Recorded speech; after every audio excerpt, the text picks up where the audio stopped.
Hello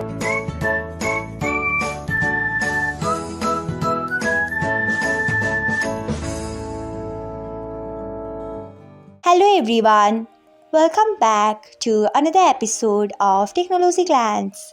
Today, in this video, I'm going to guide you through how you can hide content of channel notification on BIP. So, let's get started. Firstly, open BIP app in a device, then tap on three lines icon. Next, tap on settings. After that, tap on notifications. Then tap on channel notifications.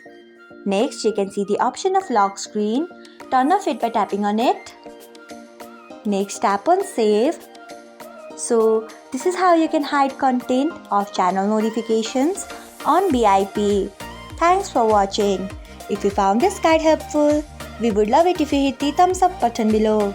We upload great new tech tutorials like this one every day. So, do not forget to subscribe to our channel and hit the bell icon so that you'll never miss another update.